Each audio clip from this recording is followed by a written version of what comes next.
literally did the same thing. What's up? What's up? What's up? Hello. Welcome to the promised land. Welcome to the ranch. If you can hear us, make sure you give us a thumbs up or 5x5 or whatever, just to make sure that we're good to go, because we are going to get started fast tonight. Yep. We got 8 folks in here already, so we should be able to see some thumbs up, some 8 thumbs ups. Oh, here we are. There we go. We just came up too. I just see it. Yeah. So we're back in the old school room. No green screen, no fancy stuff. Just bare bones tonight. Yep. It's just easier tonight. Yeah. With what we have to set up, because we've been setting up a lot of stuff each week. And so, yeah. It's just nice to be able to come back in here and do it this way. Although I still have to get all my prepping stuff back there cleaned up, because I got a lot of stuff. Well, we'll talk about all that, I think, in a little bit. We're going to have to jump right into the channel or the show tonight, because we got a special guest tonight that's going to be coming, meeting up with us halfway across the world. Let me see if I can say that. You look at our map. Yeah, it's pretty halfway around the world. Yeah, it's pretty halfway. So let's just go ahead and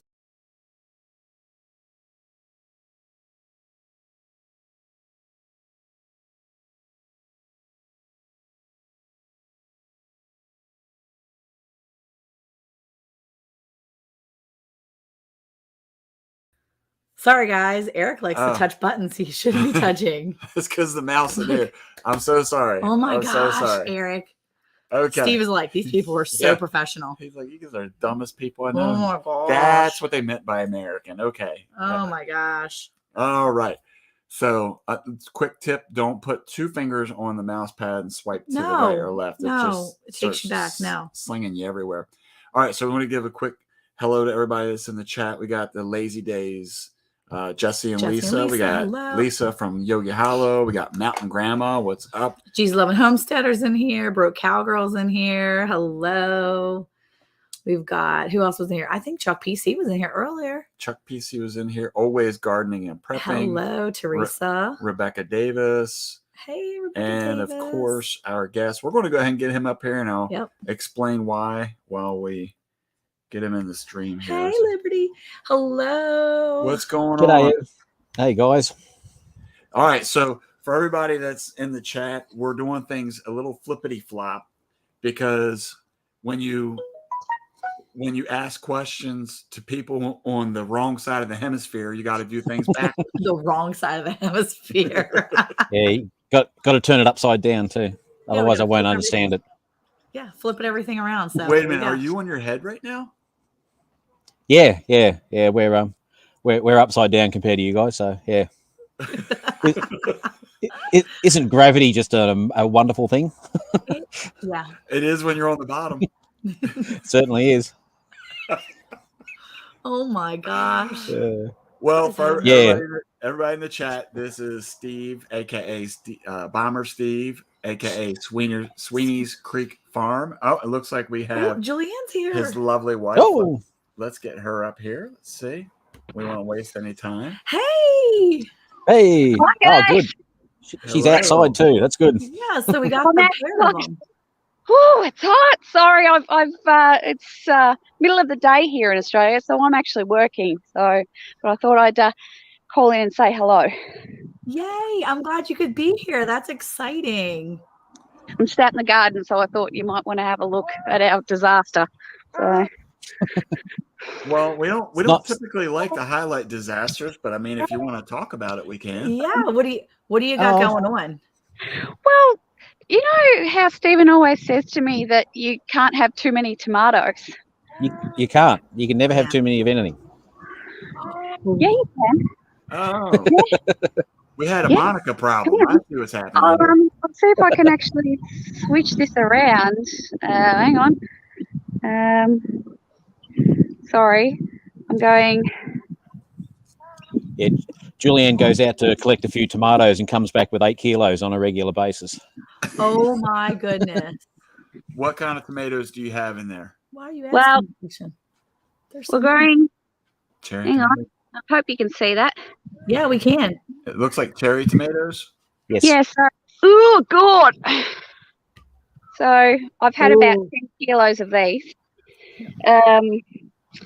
Some We just call them Gross Lizzie, so they're just a normal one. They're actually getting a little bit brown because we've got a bit of blight and it's at the end of the season. These are absolutely gorgeous, these ones.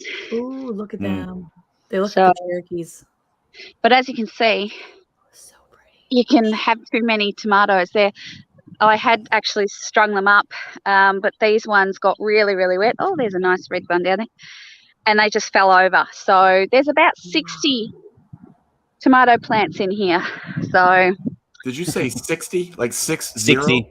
60. Yeah, 60. Oh, and that doesn't include, sorry, hang on. Go to high tunnel number 2. Is that your second high tunnel? That's the small one. This is the big one. Now, is this the one you just did, the big one? Yes. Yeah. That's the one you just did. Okay. Yeah, so that's the recycled trampoline hoops. Oh my goodness. Okay, yeah, you took it too far, Steve. It's rather large. So that one's 50 foot by 14, I think. And then we've got the smaller one over there. And then we've got all these. Wow. As well. Julianne's grown an amazing crop of eggplant. That's cool. I don't eat them. So yeah, and then we've got more up here. And then we've got our orchard with our chickens. Hi, girls. Summer now. Give me summer now. You're killing me. You're killing me here. I mean, I've tilled my garden twice already. Oh my gosh, I'm so excited. We can't do anything because it's going to freeze again here in like 2 weeks.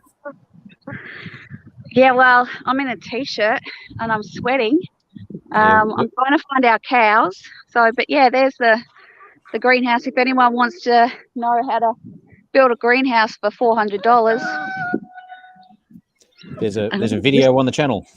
It's like 2 videos ago. Yeah, I just saw it earlier too. Yep. So let me Steve, let me ask you a question about those high tunnels there in particular, especially here where Monica and I live, and several people that are in this chat. We're in what they refer to as Tornado Alley here in Texas. And so the winds can get extremely high, obviously, with tornadoes running through. So does that greenhouse, do you all have that type of wind where you live? We get some pretty severe winds through here. We've actually braced the sides here, but you can see by the thickness, I hope I got it, of my hand, this is not just normal width. It's really, really thick. And I'll turn my camera around. I'm getting used to this camera stuff. Jeez. Yeah, we do get some pretty extreme weather. Australia does get tornadoes. They're a rare occurrence in our area, but they do happen. Yeah. So that doesn't move, and it's very, very, very thick. So it's not just your standard. Well, that's the standard there. So that's how wide it normally is. But we've gone, that's what is it, about 2 inches round? So yeah. Do you find that the cloth will rip easily, will tear? Do you go through many of those cloths?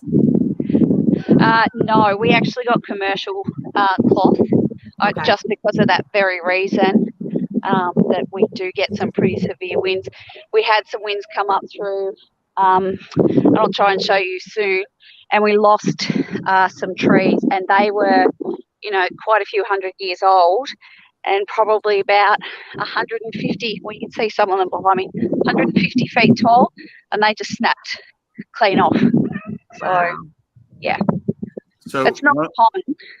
One of the questions that was asked is, when you say a big wind in Australia, what kind of speeds are we talking about? Well, it's mini tornado, so I don't know. Yeah, we'd probably, for us, anything between 80 to 150 k's an hour. So, in our area, 100, 120 k. So, what's that, about 60, 70 mile an hour? You can get gusts that will go higher. We'll get individual microbursts and storm cells that will come through. So you will get 100, 120 mile an hour winds, but it is a rare occurrence. Okay. So one of the questions I had for you is weather-wise. Obviously, you guys are in the summer months right now, but Yep. The area where you live, is it dry? Do you get rains throughout the year, or is it kind of? We get between around 32 to 115. So, In and I'll swap the camera around so you can see our 20 acres, and you'll see just how dry it is. Our average rainfall is around 20 inches a year, and we go long periods of time. Like we've had basically an inch in the last 3 months, maybe 4 months. So yeah, it's extremely dry. You'll just get a bit of a downpour for a day, and then nothing for a month or two. So I've seen other areas of Australia right now are getting like torrential rains. I mean, they're like bad. So where you live versus another area is kind of like us with like California and stuff, I guess. And, they have all kinds of like wildfires and stuff. And we're like getting monsoon season at this point, and then it'll flip flop sometimes. And the same thing will happen. I mean, we haven't had a problem with rain lately, but I mean, last year it rained so bad. I mean, and there were other places where there were just horrible, horrible fires. Now, are you still putting hay out for your cattle? Yes. Yeah. It looks like, you started 2 months ago. I think I saw when you started a few months back when you posted a video, it was like 2 months. Oh, lost Julianne. Yeah. I just put out the last bale. And look, as far as our climate goes, where we're located in Australia compared to where the floods are at the moment, it's like Miami compared to the central of America. So basically, you've got to flip it. So we're down the more northern part of America, further away from the equator. So we have a very temperate but dry season here. So we have wet winters, or wettish winters, and dry summers. And then where Queensland is, they go the opposite because they're more tropical. We kind of have more like the Carolinas, only hotter. But not as humid. We have dry heat, and up where some of our guys are, like Nettie and that from Silhouette Park, they're up near the tropics. So it's kind of like the Florida area, but they're in all sorts of trouble up there. And, there's been quite a few lives lost, and it's pretty hard to fathom that 2 years ago, those same areas were ravaged by fire. Yeah. So we're in drought, and they've got too much water. So just need a great big pipeline down from there. I think so. We need some irrigation from the north, I guess, huh? Now, you put your last bale of hay out for your cattle? What are you going to do now? What's your plans? I've got to order some more. Now, when you say order some more, do you have a local person that has it, or how do you just have to go grab some more? There's a guy that lives just down the road. Or sorry, I'll go Aussie. There's a bloke that lives just down the Frog and Toad. And say something about a frog and toad. He lives down the frog. Yeah, lives down the Frog and Toad. That's the road. He lives down the road. So he's a mate of mine from school, and he actually sells hay. So I've got a good arrangement with him. He loads up a truckload and drives about 10 minutes down the road and dumps it on our property and doesn't charge me for delivery. It's great. Oh, that's awesome. Yeah. I was going to jump the fence to go over to the cows, but I think I might take it a little bit easier because Stephen knows what it's like to go over fences. Yeah, no. Not with that electric fence. Oh, come on, you want to live one. This is make it dead if she doesn't watch herself. It's pretty hard. We've got a system here, as you can see, so it's solar, but it's 10,000 kV, so it's it packs a wallop. It does. So Except when the kangaroos jump over the fence and they grab part of the fence and twist it onto the electric fence, which then earths it out, and then you've got no electric fence. So and then you have cows out on the neighbour's driveway, which happened this week. So that was fun. Oh no! So I want to back up just real quick because I was over here. I don't know if you saw me like staring off to the side, but I have a world map on the wall. It's the schoolroom, so yeah, we're in the schoolroom. So what part of Australia do you live in? Victoria. So find the state Victoria, which is down the bottom right corner. Oh, okay, yeah. In between New South Wales and Tasman. Yeah, we're right in the middle of Victoria. So we call Central Victoria, right in the middle. Yeah. We're actually about 2 miles from the geographical centre of Victoria, so we're right in the guts. So I'm noticing on the map that Tasmania is right down below. Yeah. Yeah. So it's an island. That's where we go if we want a cheap overseas holiday.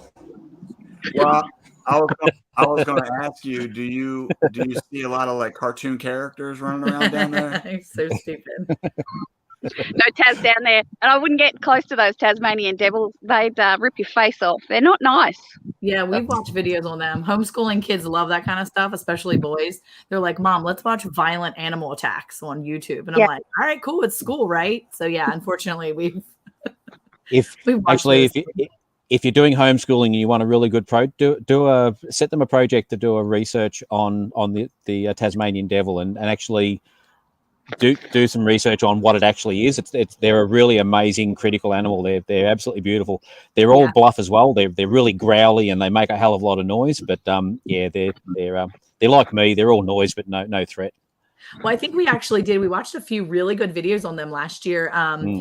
There was some really good learning, like some teaching type, like the Steve Irwin, but the new version that does more than just the crocs and all that. But he did a Tasmanian devil. What's the one guy that lets animals sting him? Coyote Peterson. The Coyote Peterson guy. I think he did one on them, and he went to Australia and did a thing on him. And he actually was teaching that. It was really interesting. The kids loved it.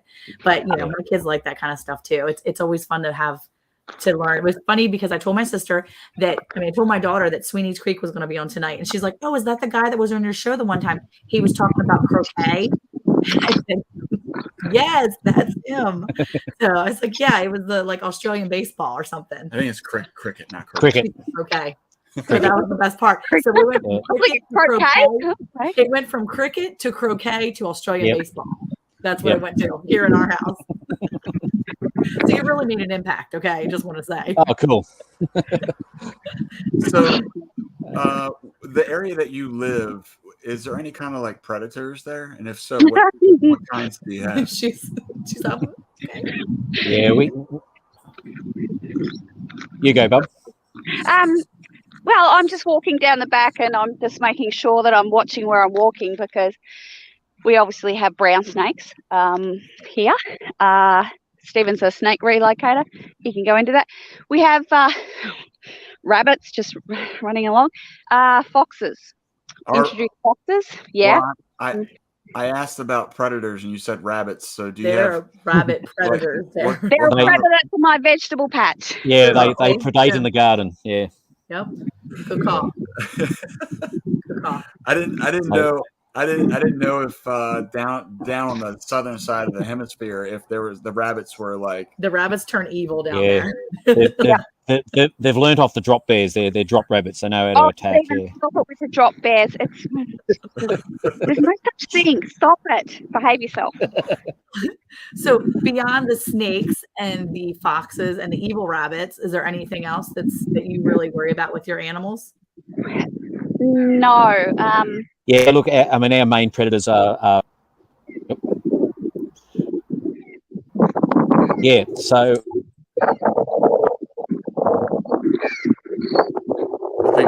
I think we're losing Steve now. Oh, you're losing him. We got Julian, but we're losing Steve. I thought you might be losing me. I'm just taking a wander down to my cows. Did you lose him? I think we lost. Oh, he's back. He's back. Oh, there you go, Steve. We missed you for a second there. What are your predators down there? No, that's all right. Yeah. So sorry, my network just dropped out here. So we have feral foxes. So they're an introduced animal. We have feral cats and dogs. We have a lot of species of owls and eagles and hawks. We've actually got the biggest eagle or raptor in the world here. It's the Australian Wedgetail eagle, and they've been known to take chickens and They're pretty much a carrion eater as well. Oh, his network is terrible. Oh, he's jammed out pretty good over there. As you can see, I'm in the middle of nowhere, and my network is perfectly fine. So, yes, I wouldn't get close to a kangaroo either. So, because they can be a little bit, they can be nasty. They'll certainly make an impact. But as you can see by the size of our cows, they're pretty big, and there's not much that will take them down. But foxes will get our chickens, and we haven't lost any yet. But there's our big bull out there. So I'm just watching him because he's big. So when you talk about the cows, one of the problems that we have, because we have venomous snakes here where we live, and the snakes that are there that you deal with, are they aggressive, or do they kind of go after things, or it's just if they're being stepped on that they would bite? Look, I'll take that one. Our snakes here are no different to any other snakes in the world. That all snakes are very non-aggressive, but they will defend themselves. So give a snake an out, and they will always take it. And I don't care what the species is. Even your American rattlesnakes, they won't come charging across to bite people, and ours are no different. So around our location, our main snake is an eastern brown snake, which has the second most toxic venom on the world. And they're very much I'll sit still and hope you don't see me. I will run away. None of those are working. I'm going to fight. So it's very much about giving them opportunities to give them some space and leave them. Of course, because they sit still, that allows people to step on them, which is, basically we have about 3,000 snake bites in Australia a year, and they are mainly created by people that attack them unnecessarily and people that step on them unknowingly. So, they're certainly our snakes. When they arc up, they will arc up. If they've got to fight for their life, they're going to fight for their life. But prior to that, if you give them an out, they will take it every time. What about poisonous toads? I thought I saw somewhere. Don't you guys have poisonous toads down there? Yeah, up in the tropics. So up where all the floods are. Yeah. We don't have cane toads here. Okay. Now, are your so Queensland, Queensland, the state up the north, had a sugarcane industry, and they had a beetle in there, and they wanted to get rid of it. So someone said, let's introduce these cane toads because they'll eat the beetles, and they discovered that they didn't eat the beetles, and they're now destroying the ecosystems up there. So it's a total muck up again on humanity's side that we're now paying the price for. So yeah. Oh no. Okay, so your cattle, are they Murray Greys? What are the breeds of cattle? They are Murray Greys. Yeah. Okay, so we actually have a Charolais mix that when she drops her cattle, now she looks just like a Charolais. She doesn't look as meaty as a Charolais. She looks just like a girl Charolais. She's kind of gentle. But hey, Gail, what she throws when she is bred with our Angus, about half of her offspring, she throws these gorgeous gray. And if you didn't know any better, you would think it's a Murray Gray, or it's very similar, because they look very similar to the Murray Gray, and that's how I knew when I saw yours before you even, because I think you said something in the video about what they were, but I had seen before, and I'm like, oh my gosh, it looks like the Murray Gray, which looks like every now and then they throw them. And apparently that's a very sought after color here in the States, I guess, because a friend of mine said, oh, that's a very appealing look. And I was like, I don't know. They're cute. They've got great meat. They've got really, really good meat. Our bull down the back, our neighbours have got Angus. Murray Grey over in Angus produces some of the best meat ever. But yeah, these are studs, so they're pure Murray Greys. Nice. So I'm just keeping my eye on that one down there. She separated herself from the group. She's pregnant, so nice. Is it Gretel? Yeah, that's Gretel down the back there. So I think something's going on with her at the moment. We might be getting a late calf. I was going to say, now, have all your girls calved for the season already? Is your calving season for Gretel? Finished? Except for Gretel, and she's usually first. But you can see, so this is Prue with her little one. this Tuesday with hers, and that's Jennifer with hers. And behind the tree, Look at her. that's Uni. She's too young to have babies. We call her Udini. She's the one that knows when the fence is off, and she got out, but she says, I'm not having anything to do with you. But so we've had our calving season, but Gretel, something happened. We're not sure. We think she may have aborted, unfortunately, because she didn't have a calf last season, but she definitely looks pregnant now. So, Have you ever had any cattle in your herd have only calve every other season? We've actually had it happen here so far, and we're waiting to see if one of our girls that calves every other season will calve this coming year. Because if not, we may have to phase her out, because that's a lot of time in between calving. We can't do that. They already have the 9 months to do it. So I was just wondering if you guys have ever had that happen. This is the first time. Prue's had 3. This is her 4th. Tuesday, this is her first because she's very young. Jennifer calves every year, so she's got a steer, and Tuesday had a steer, and this is a little well, they're not steers yet, they're about to be, sorry guys. And this is our little heifer. So it's the first time one of our girls has missed. So we've had them 4 years, Stephen, I think. Yeah. So who will do the castration, Steve? We normally do, but they're a bit too old now. We were going to run them on, but we've decided not to. So we would normally do them at 2 weeks. These guys are about 4 or 5 months old, so that's too late. So we'll get a vet out to do it. Come on, Steve. We're in the process of upgrading our cattle run as well. So we didn't really have a spot to put them in, and then we were waiting for Gretel so we could do them all at the one time. And it was just a whole sequence of inopportune things that happened, and it's just meant that we missed our window, unfortunately. So we won't let that happen again. Yeah, well, I understand that. That's interesting, because over here they would not feel comfortable castrating them until they're about 6 or 7 months old. Yeah, we do. Okay. A lot of people won't like this, but we do the ring when they're 1 to 2 weeks old. And they don't feel it, and it just goes necrotic and falls off. At this age, it's an injection and a cut, so which we are not qualified, and I would not do that to my animals. So we're getting in a vet. I'm just standing beside the big tree that fell down. So So as you can see, that's the. Lazy Days has a question. Do we have a Hansel to go with our Gretel? No, we don't have a Hansel. We've got that's a good idea. So we've got a Resi. If she puts a boy on the ground, she'll have to have a Hansel. Yeah. Our bull's full name is New Year's Resolution, because he was born on New Year's Day. We just call him Resi. Yeah. You got one of them names like you want to go do some bull riding.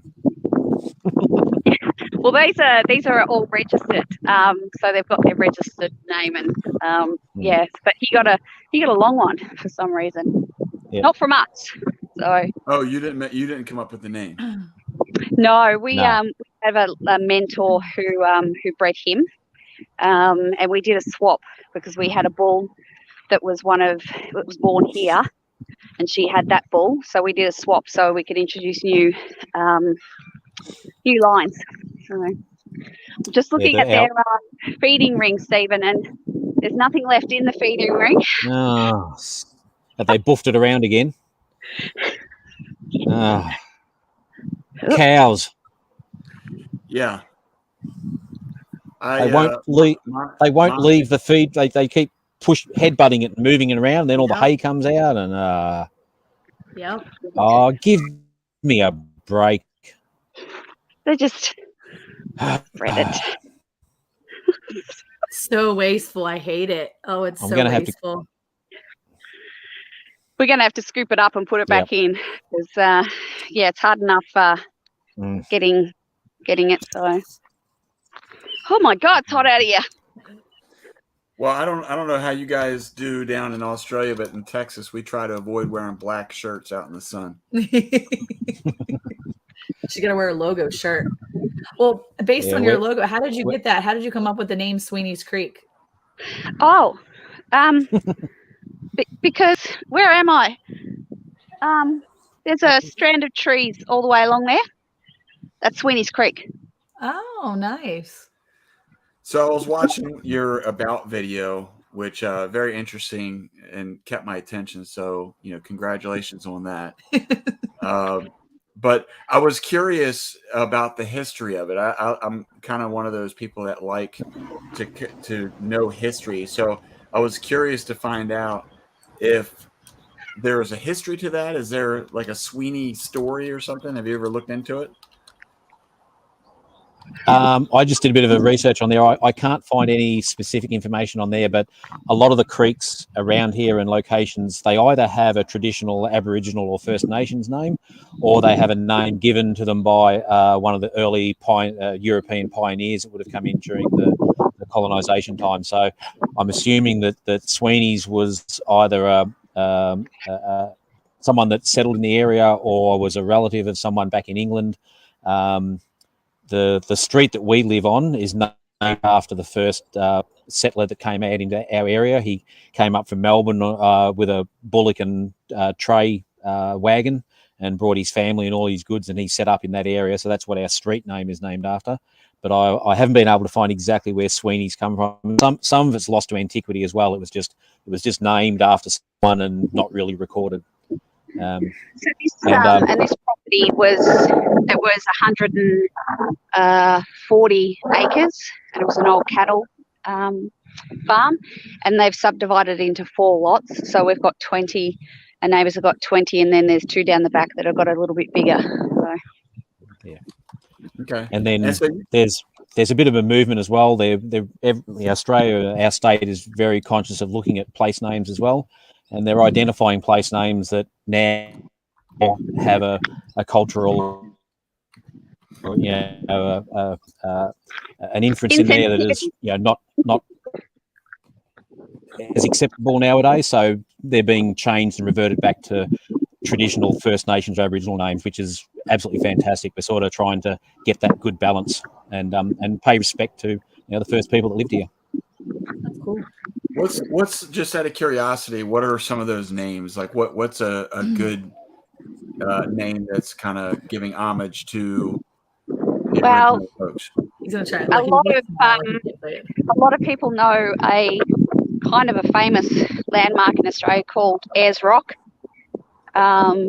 It's a massive, great big monolith in the middle of the Northern Territory. Its real name is Uluru.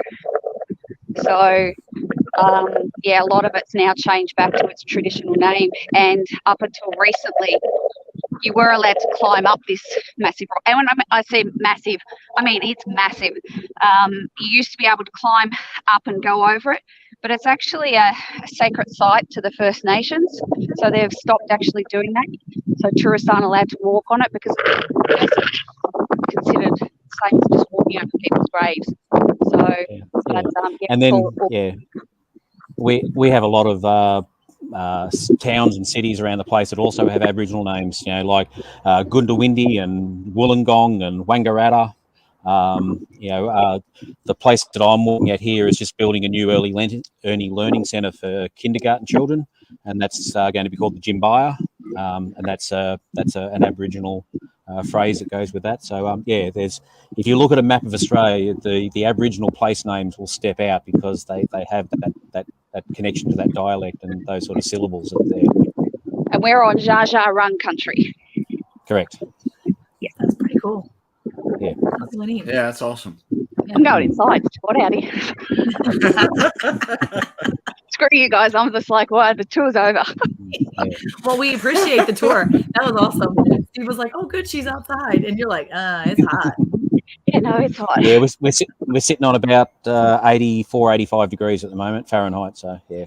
Well, it was almost 80 degrees here today in Texas. And the kids were inside and they're like, can we turn the fans on? And I'm like, no, we can't turn the fans on. Leave the fans off.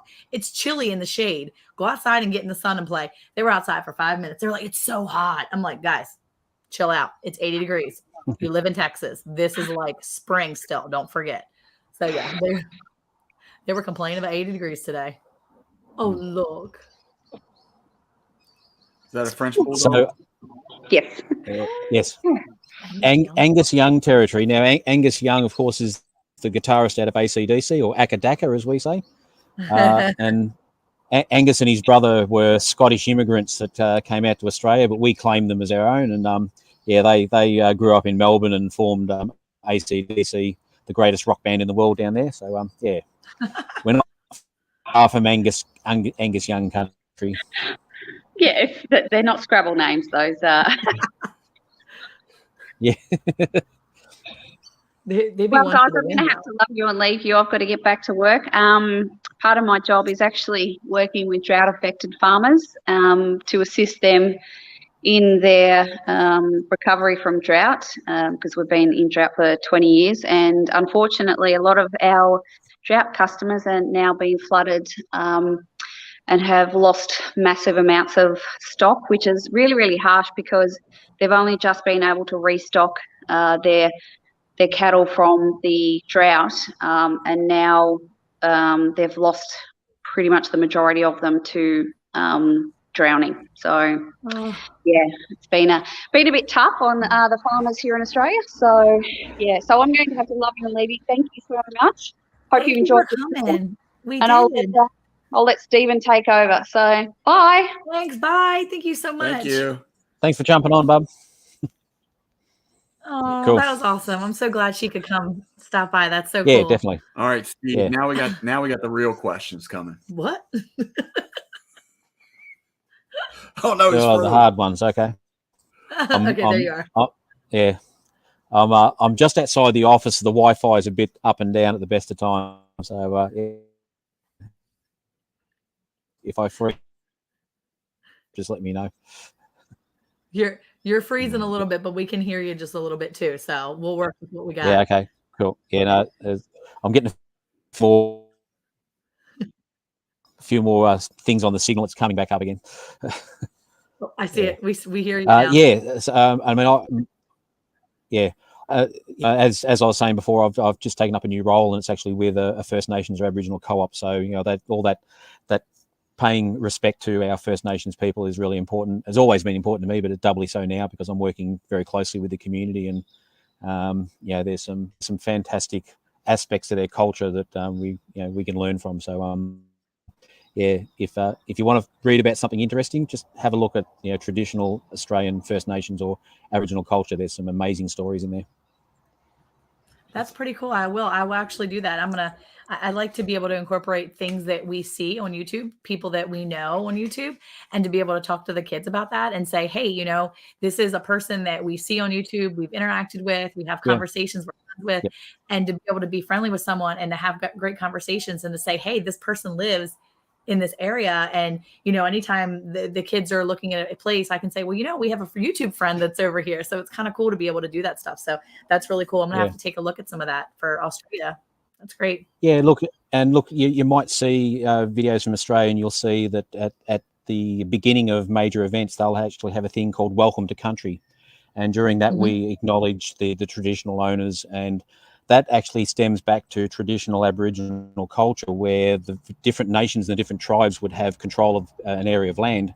And if your tribe or group needed to travel through to get to hunting grounds on the other side, you would have to ask permission of the controlling tribe, and the elders would come, and you would basically be welcome to country. You'd be given permission, and then they'd go through what's called a smoking ceremony. So they would burn eucalyptus leaves and that to smoke, which would then cleanse the people coming in and making sure that the relative spirits, for a white man's terminology for it, is not coming with you, and then so it was all about acknowledging the visitors coming in and providing respect to the owners and that. So we do the same thing here in Australia now. So every time we have a meeting, we pay respect to the First Nations, and we basically do a welcome to country, and we acknowledge the past, present, and future custodians of the land, which were the Aboriginal people. So it's really cool.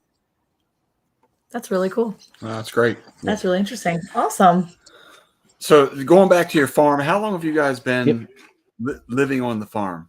I know I was watching the About video, and you guys just recently built the house, right?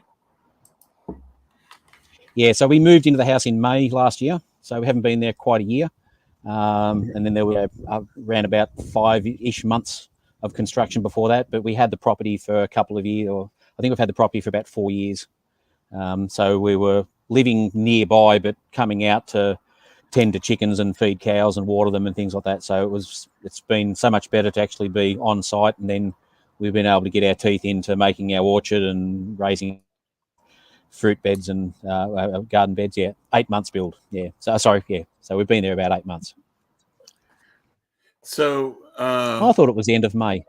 Yeah, come on, man. She's got you.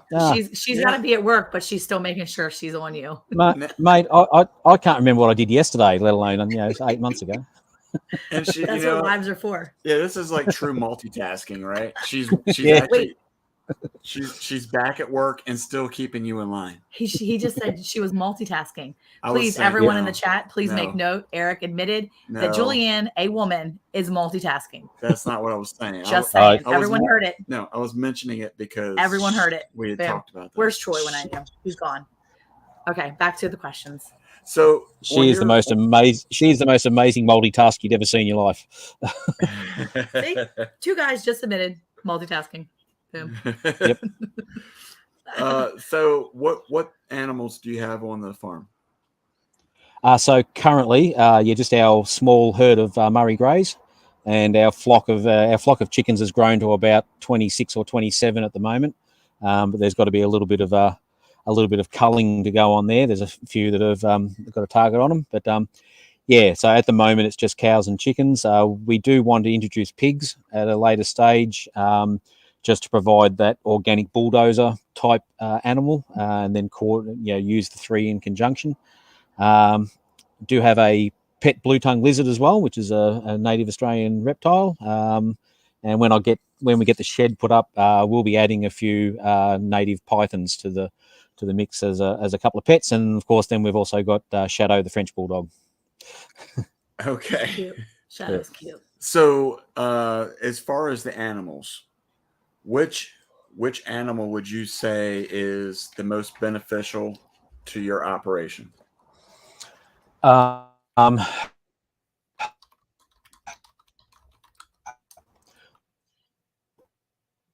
He can't decide. That's a hard one. Okay. Yeah, because they both provide different things. The cows have providing us with a meat source, but also if we sell the steers, they're a great financial income as well.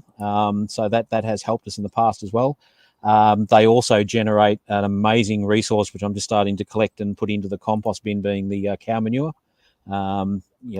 We've got 9 cows there, and the amount of organic material that they produce out of that end is just an amazing resource that has so much benefit to what you do in the garden. The chickens do a great job at taking leftover scraps and unwanted organic material and converting that again into chook manure as well as eggs. So, I see them both equally, because they're both amazing organic processing machines that take raw materials and give us things that we need and can benefit from.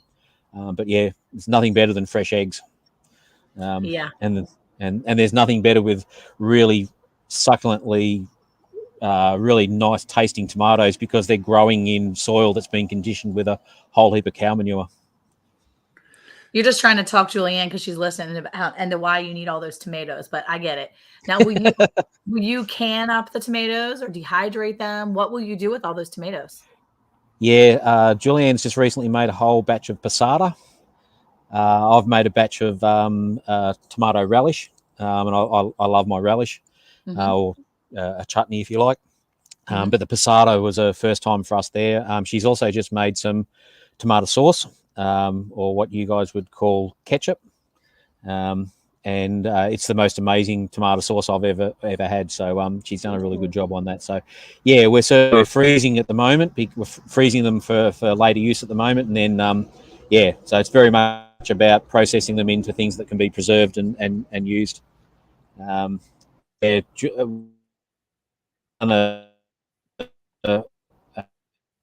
Pretty good. We've made apricot jam, plum jam, stewed plums, passata,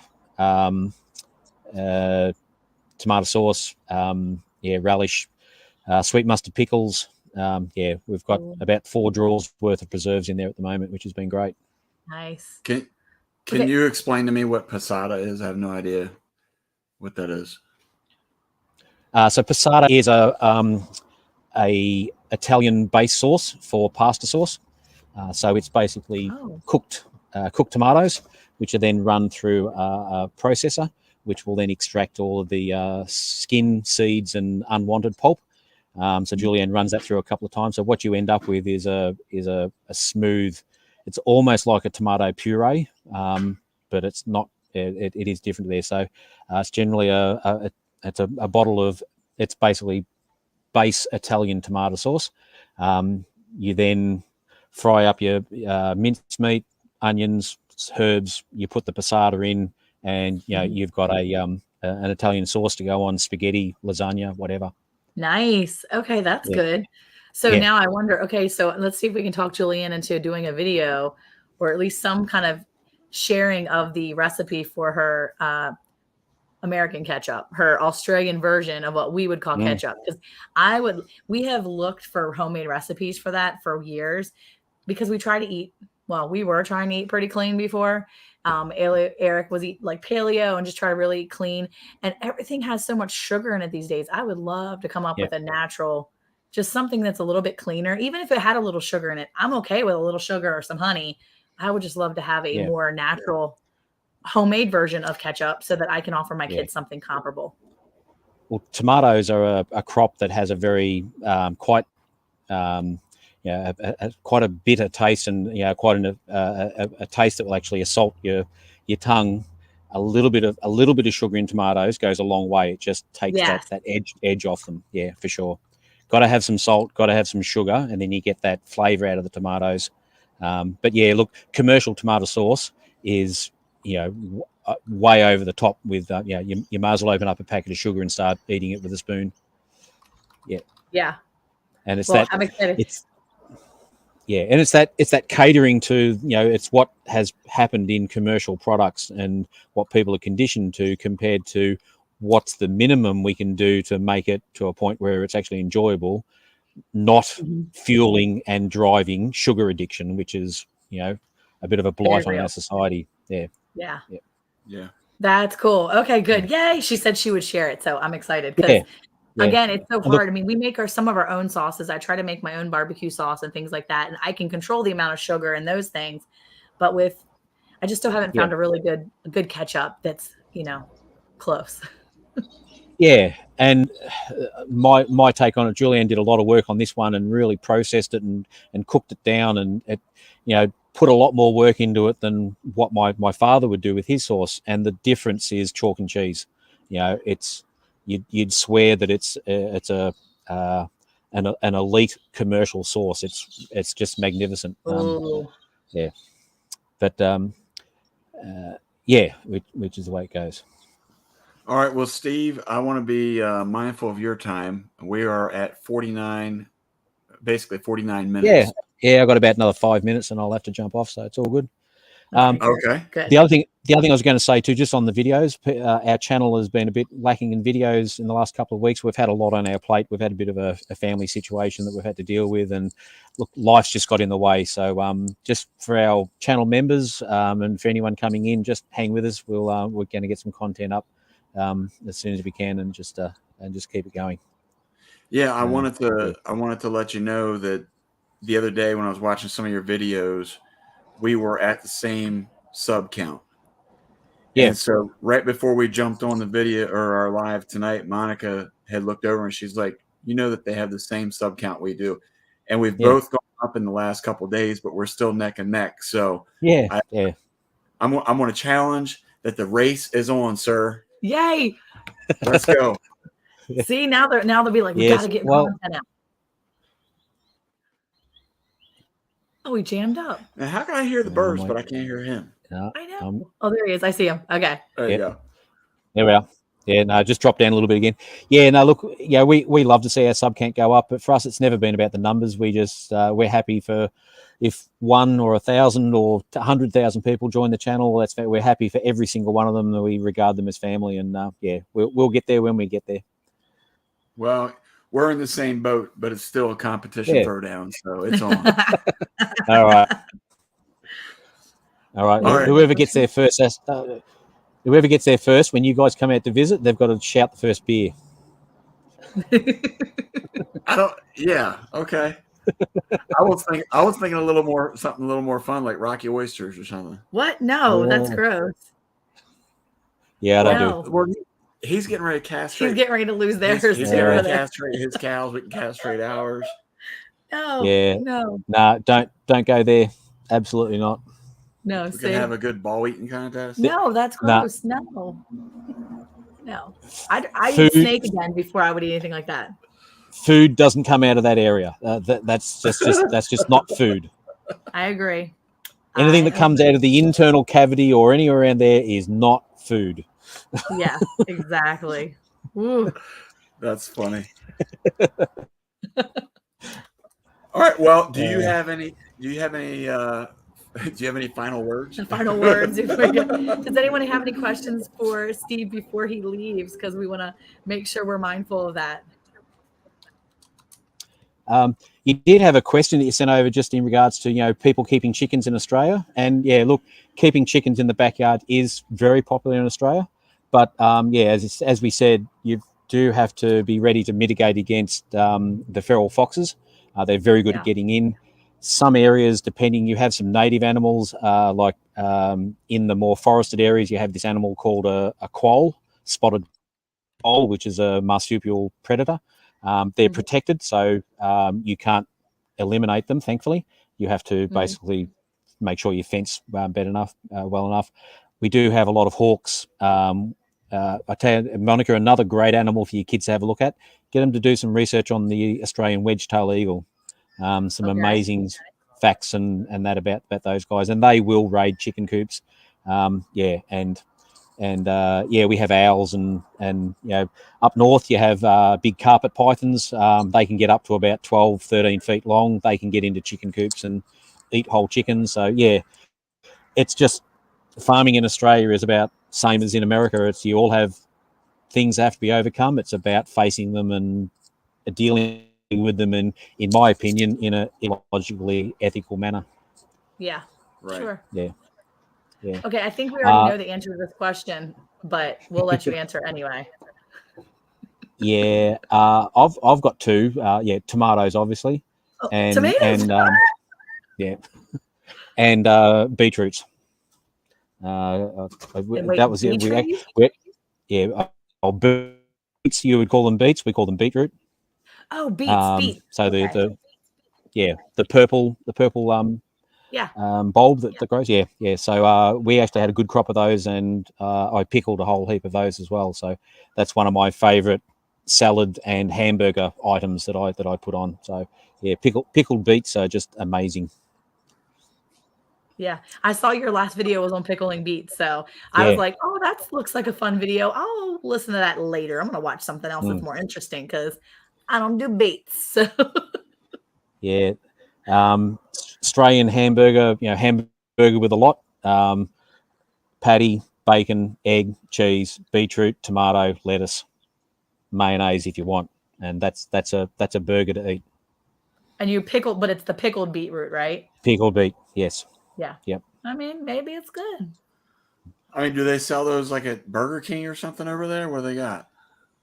We have when Burger King came to Australia, Burger King had already been trademarked, so they couldn't go under Burger King. They're called Hungry Jacks out here. So Hungry Jacks do a burger like that. McDonald's will sometimes bring out what's called an Aussie burger, and it has beetroot in it, but they generally just do the American menu with a few little tweaks. Where you get a good hamburger in Australia is not at those two locations. You go to a local fish and chip shop where you buy deep fried fish and potato cakes and dim sims and chips, but they also do hamburgers. And that's where if you get a good fish and chip hamburger, that's where you'll get a real Aussie hamburger. So for anyone that comes out here as a tourist, find wherever you're staying, find the local nearest really well recommended fish and chip shop, and go get a hamburger with a lot. That's and cool. You won't be disappointed. All right, there. That's good. That's pretty cool. There you go. Australian in the family, they put Beets on everything. Yep, we do. I actually used to, as a kid, I used to just eat pickled beet sandwich. It was just 2 bits of bread with pickled beets in it. Beetroot sandwich was lovely. Cool. Not good to take to school. By the time it got to lunchtime at school, it wasn't worth eating. But yeah, I wonder if there's a trick. Is there a trick to growing beets? Julianne would be the one to answer on that one. But no, I think it's just about good soil, keeping them well watered, the same as any crop. Give them all the nutrition they need. Space them out a bit. They do need a little bit of room to expand. And we just made sure they went into good soil and had a bit of coverage and good water levels. Okay, that's good to know. Ian Dale said she likes them, but she has trouble growing them. It's probably like me with onions. I've had trouble growing them in the past, so yeah. She said there's something wrong with you, Stephen. It's like he's being insulted by his own channel. And then he's locked up. Well, I can't tell if he's just happy to be here or I think we lost I'm coming back. There we go. Oh, there he is. There he is. I think I'm back. Yeah. Oh, you're back. You're back. I think that's actually the message. It's time for me to get going. So yeah. Yeah. Thanks for having us on, guys. I really, really appreciate it. Yeah. Thank you so much for being here. We really appreciate you. Yeah. Have a great rest of your day. Well, it was nice to turn it around because we had you guys on our channel, and we were more than happy to come on and return the favor and just talk to you guys again. We love you guys. So our wish one day is to be able to get over there and meet face to face would be fantastic. So that would be awesome. Pencil that in. Yeah, put that on the bucket list. We're coming one day. There you go. Yeah, awesome. Very cool. Well, thank you so much. Enjoy the rest of your day. Thank you so much, man. You too. And thanks, guys. Thanks for having us. All right. Bye-bye. All right, there you go, guys. That was Bomber Steve. He's got 2 different channels, actually. Bomber Steve. Bomber Steve, where he's doing his snake removal stuff, which is awesome. And then, of course, Sweenies Creek Farm. That's so fun. I'm so glad he could come visit. That made me so happy. That was awesome. Beets do have to have extremely soft soil and thinned heavily. Tough to do sometimes. So, yeah, maybe you can grow some good beets this year. All right. So, we did our channel or our show tonight a little bit different. We flip-flop because he's in Australia. Obviously, it's in the afternoon over there for them, whereas here it's getting into the evening. So we wanted to flip-flop things around a little bit and be able to have them on. If you get a chance, get over there and subscribe to them, share them out to people. They're right around the same mark as we are, about 8-12, I think. 12, yeah. And they're a really good channel too. There's one of their things that they've done too, one of the videos that I was watching too. It's thank you so much. Thank you so much, Julian. She said Monica's my girl crush. I love her. Whoa. But I love the high tunnels they did. They're awesome looking. And I'm like, dude, that would be so cool. Like we have our garden, so we don't need something like that necessarily. But I can imagine if it got hotter here, it would be something worth having because the heat does really do some damage. I mean, we didn't have that great of a garden last year when it came to our tomatoes.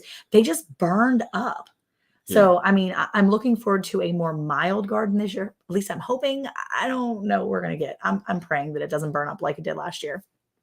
Well, I think a lot of it is just really just keeping it watered. I mean, we find that when we're not watering it properly, then, it just, it's tough.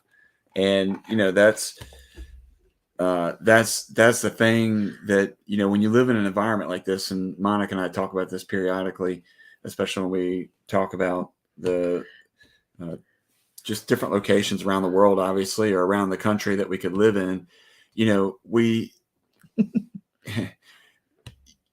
start looking at the different conditions, and a lot of these people that we see, like I'm not 100% about old Swedes, but like for sure, like Yogis and he's Adventures on the Homestead. He's up north too. He's in Minnesota. Yeah, and so he's getting snow. You can keep your snow. Only send it if it's rain. Okay. But the thing about that is So they have the extreme cold temperatures. Yes, she did, Yogi. Yes, she did, Lisa. I'm sorry. Lisa timed out Grandma. She timed out Tammy. Again? She acting cray. Lisa's at it again. Lisa comes in here. She's like, back at it again. Delete, time out. No, I'm just joking. She was texting Tammy. Tammy's like, I'm okay. You know what? We could get back at Yogi tomorrow on her live and just start timing everybody out. Dude, no, because then it wouldn't be about her timing people out. We would be the ones timing people out. We can't do that. Yeah. No, they'd be like, the Bland's be timing us out all the time. No, we don't have to admit to it. No, it says on the screen. I took a screenshot. Oh, so we know it's Lisa. Everybody knows it's Lisa. Gotcha. Don't mess with Lisa. She said it was an accident. An accident pregnancy brain. I love it. You need to be careful. People want to actually think she's pregnant. They'll be like, man, she was pregnant for 2 years. I mean, like, she never had that baby. Heather Lynn said, our tomatoes were too wet from too much rain last year. Yeah, ours just burned up. I went on a vacation, came back, and my tomatoes were Stop it. Well, when you're going for 8.5 months. True. It's just the way it is. Just be prepared for the grand solar minimum. Weather is going to be off yearly for everyone. I do not know what that means, but I will look it up because it sounds very interesting. So poor Lisa. I know. Anyway, she's feeling so bad. Anyway, what I was trying to say before I was rudely interrupted was the fact that you have these extreme temperatures in certain locations, obviously, like up north, and it's so cold. You know, down here I don't want to say desertous. We're not like, I don't know. We're obviously not in the desert area. Yeah. But we get all of our rain at one time. If we don't capture our rain, like you've seen in some of our videos where we try to show those sorts of things, and that's really why we do it, is because, you know, in the beginning of the growing season, we're like praying that it's not too much rain, because everything will get soggy. And oh my gosh, yeah. Sometimes it germinates, sometimes it's just rotten mess. Yeah. And then the rest of the time, like basically once everything pokes up through the ground, then we got to start watering everything. So the natural mulch. Caleb keeps telling us about the hooga culture. It's because we've got all the brush out there. We could hooga culture our whole front yard. Don't talk like that on our show. Hooga culture. Hat Creek, what's going on? Good to see you here. Hey, Hat Creek. We're going to have to go back and say hi to a couple of folks because, I mean, were you saying hi while we were on? It's a natural weather cycle that happens every 400 years. Wow, that's crazy. Yeah, I was trying to say hi to everybody when you guys were here earlier. I said hi, my Raindrop Life. I was saying hi in the chat, kind of trying to call you guys out and say hi. I know Callie Pooh Bear was here. Miss Ann Dale, all kinds of people were here that we were trying to say hi to. I was trying to say hi in the chat quietly. Boots and Bounty, Bullfrog Backyard. Who else? There was all kinds of people I was trying to say hi to because I didn't want to cut off Steve and Julianne because I didn't want to, jump in there too. So I wanted to make sure I was being mindful of that because we only had them for just a little bit. So, but yeah, I was saying hi to everybody. Okay, I was good. I was trying to make sure I did. If I missed you, hey Caleb, I'll see him in there now. But yeah, Robert Lonis came in here. A couple different people came in. I was trying to make sure I said hello to. Yeah. So yeah, but yeah, I'm hoping that Nightbot being a thug. It's thug life. Well, that's Lisa. We have Lisa. She is our Nightbot. She's from New York, so you better watch out. She's like the true thug. Brooklyn? Is she from Brooklyn or Harlem or something like that? I think she's from like Brooklyn. She's for real. Why'd you start whispering? Because that's like for real, as Casey would say. For real. All right, you need to settle down. For real. So we were on Casey's this week, and it was so fun. He kept having trouble with his internet. Poor guy. So bad for him. Yeah, so we had a pretty busy week. Week starting Sunday, it was obviously. Awful. It was a good visit. Yeah. Yeah, so Sunday we were over at M&T Homestead, which was fun, always being with Mike and Terry. Yep. Hey, Grace and Fire. And then we also were on Casey or Ormsby Farms on Tuesday. Mm-hmm. And now we're here on our own live on Thursday. Yep. Tomorrow, of course, we'll be over with Yogi. Hanging out with the people over there, probably. Maybe trying to jump on. If not, if there's, always try to make sure there's room for other people that are, going to jump on. But if not, we'll probably pop up in there. It's always fun. And then I think on Saturday, we're going to try to pop up on Daz's because Daz is live on Sunday, on Saturday. Well, he goes on the Fortnite, remember? But not like Fortnite gaming. He's not like, it's like the Fortnite. So he's like every other week. Wait, is that how he talks?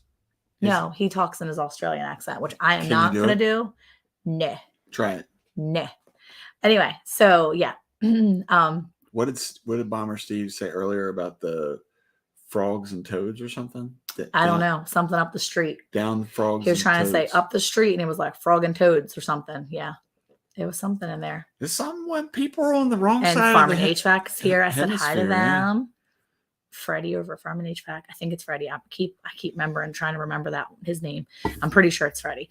Yeah, you guys are awesome. I appreciate you guys being in here. So anyway, hey, Dawn wants to know, where's your creepy doll at, Eric?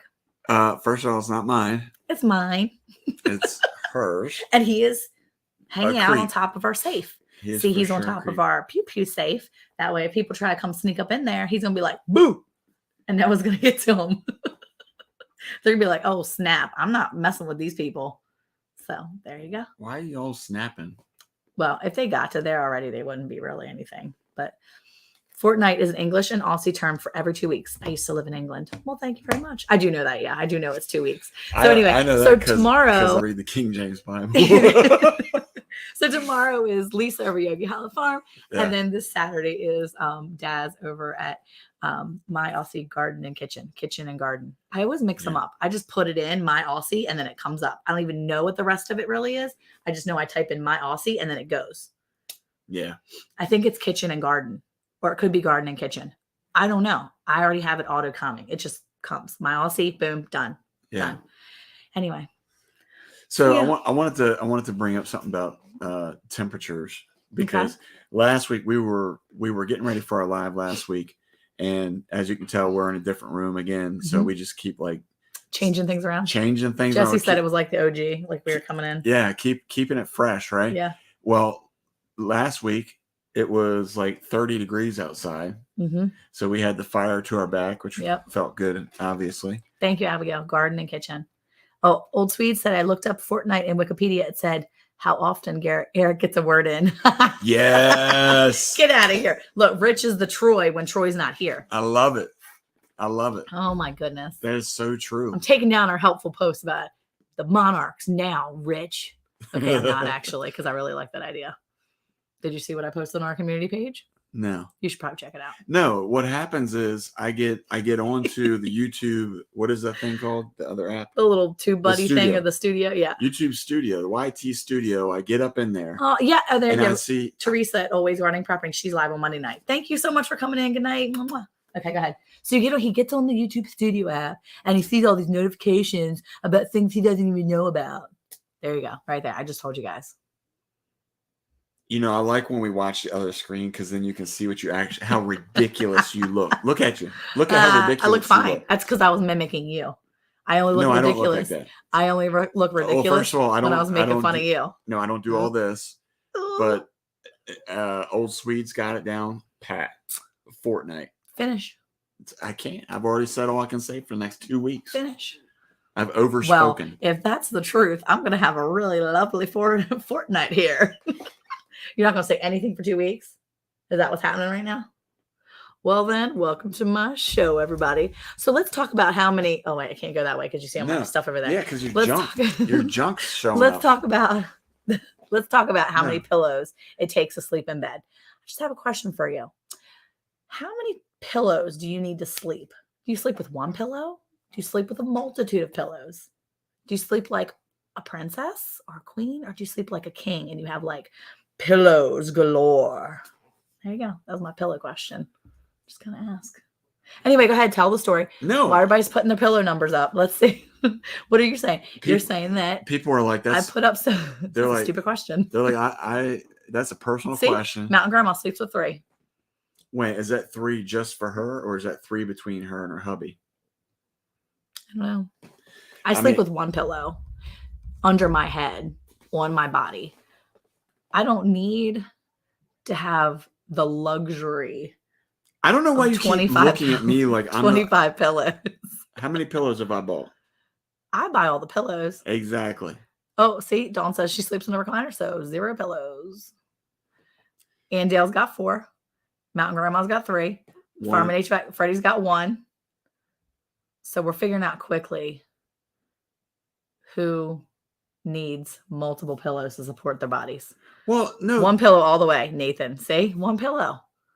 Andale's the queen. She like laying up in there like this. That's Carmen. She's all pretty, smiling when she sleeps. I bet you Andale smiles when she sleeps. Oh, do you think if she snores that she has a southern drawl to her snore? She doesn't snore. She's perfect. And she has like cute little like eye patch things. And she probably sleeps with these cute little things. She's probably like, oh, what if she probably sleeps smiling. Like, and what if she's dreaming? And she smiles. And she's like talking so sweet to her husband. Her husband's like, baby, you sound so sweet. She's like, I'm sleeping. Shh. Or do you think she's like the complete opposite and she like rages in her sleep? You think Andale's a rage sleeper? I don't know what her husband's name is, but what if she's yelling at him like, get off me? Okay, Rich says, Holly and I have 2 pillows on our bed, 2 of us and 2 pillows. When I'm gone, I find out Holly uses 2 pillows. Ladies need more pillows. Well, Jesse and Lisa say 1. They share a pillow, apparently. It's probably just Jesse. They put their head like up. They're so sweet. They're like, share the pillow. Jesse and Lisa sharing 1 pillow. They're practicing for when they RV around the country. They can only do 1 pillow. Yeah. So let's see. Wait, Mr. Hat Creek sleeps with 1 body pillow. He upgraded. He's like, I ain't 1 pillow guy. I'm doing body pillow. I sleep with 1, and we have probably 7+ on our bed. My range up life. Yeah, she's figured it out right there.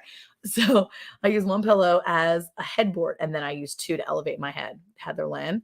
Divas need more than 1. Jesse and Lisa. Bull for our backyard. Lots. The hubby sleeps with 2. Mountain Grandma says they have 5 pillows. Wait, Andale says, LOL, head back, mouth open, snore. Can't even imagine. The Naked Gardener. Mrs. has 2 head and knee pillow. Just 1 pillow, 5 foot long. Jesse and Lisa. See, they share the 1 pillow, 5 foot long. They're just all cute, laying in the middle of their pillow. Oh, Ray Owens comes in. He's not even a person. He doesn't like our comment. Yeah, he doesn't like our comment. He wants to wants to vom-read us. Okay. Well, vom-read you, Roy. Or sorry, Ray. Ray. Okay. Anyway. Who's Ray anyway? A bot. Anywho, so this conversation was here because 1 pillow, but if Nathan allowed it, I'd have a body pillow. Okay. Wait, you have to get permission to have a pillow? What kind of Carmen? What kind of pastor is he? Man, bless the woman. Jeez Louise. I got you, Carmen. I'll have to send a text to Nathan or something. This is ridiculous. You got to take better care of the first lady than that. Lazy Day says, look, Jesse says it's easier in the winter for spooning. His 1 pillow. Okay. Oh, I bet you they like wrap it all around their head. Okay. Anyway. What were you doing? That was fit kissing.